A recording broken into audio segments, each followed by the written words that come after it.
this evening will be given his speech number 6, which is boat variety, and we're going to be bringing up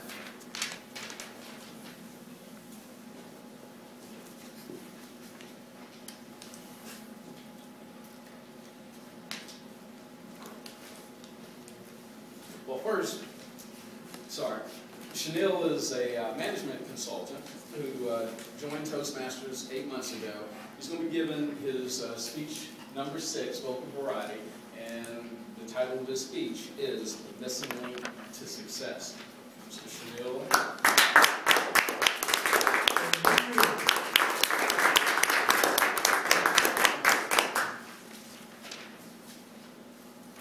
Fellow Toastmasters and guests,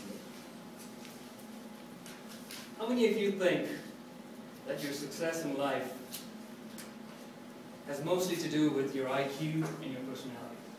Show of hands.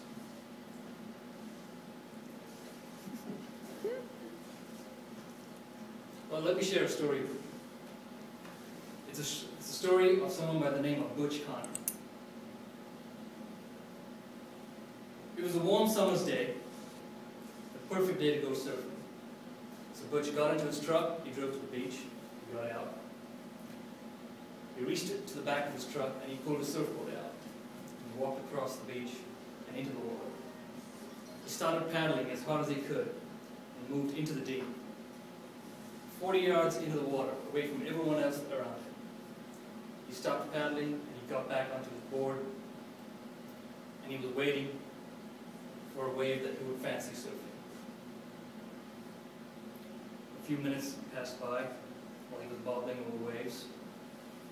And then suddenly he began to notice a beautiful teal wave rise from behind him.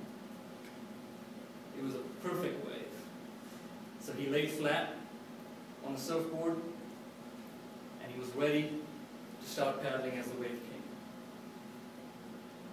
And then all of a sudden he noticed a splash behind him, so he turned around to look behind. And he noticed a 14-inch dorsal fin approaching him. Motivation. Butch froze stiff. His fear had gotten the best of him. A chill drew down his spine. His senses heightened. He could hear his own heartbeat. The wave grew closer. And because he was frozen stiff, he let the wave pass him by. And along with it, his chance to get to the shoreline.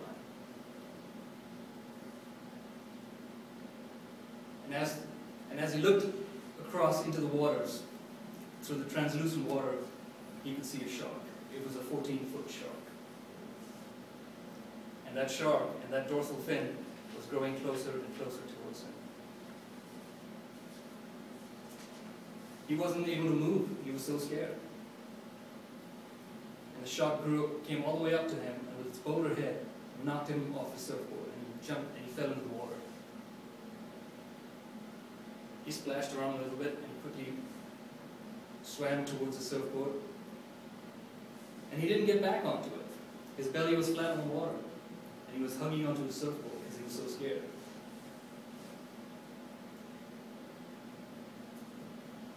His emotions his thoughts began to move between being terrified and being sad that he might not ever see his family again.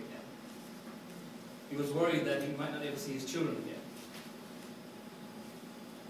And that worry got the best of him.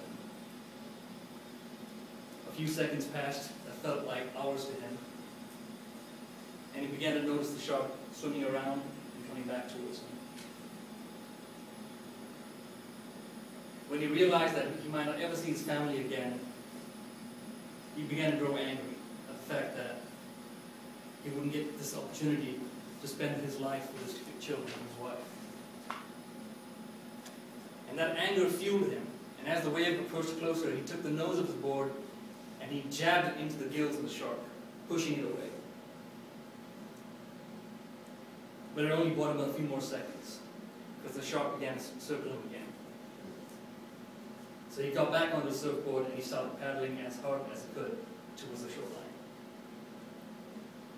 Another wave came by, and this time he was able to catch that wave and swim towards the shore. So what really happened? Why is Butch alive? His emotions did two things to him.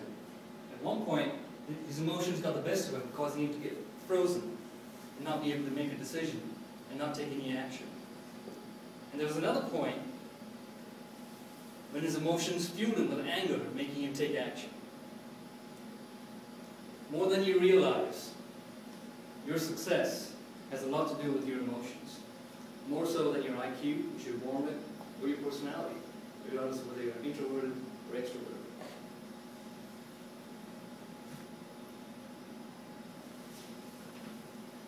Ladies and gentlemen, I want to introduce you to the concept of emotional intelligence. Emotional intelligence has to do with the emotions you feel and the emotions that you sense in others and the actions you take as a result of recognizing those emotions. Very few people are self-aware of their emotions. Very few people are unable to walk into a room where there's a meeting going on and before anyone says a word, have a pretty good feel on exactly what the mood is in that room. Emotional intelligence allows you to do that. With a high level of emotional intelligence, you can use your understanding of how you're feeling when something happens to you and how others are feeling to your advantage to make sure that positive behavior is resolved. The bad news is the intelligence that you have, your IQ, your personality, is something you're born with and will rarely change. The good news is that emotional intelligence is something you can change. You can grow that in your brain. You can train your brain to be more emotionally intelligent. When things happen to you, your senses essentially send information to your brain. Your sight, your hearing, your touch, your taste. These senses send information to your brain, starting with the back of your spine. That's where information first goes in.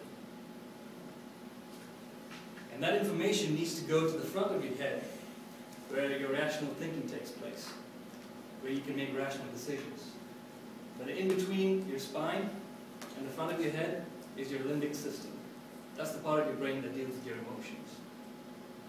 So a lot of the times when people get angry, they make rash decisions, it's because their limbic system kicks in, making them to make decisions that are not the best decisions for them to be doing. Emotional intelligence allows you to train your brain to create that dirt road that's currently there in your head between your limbic system and your rational brain into an 8-lane interstate.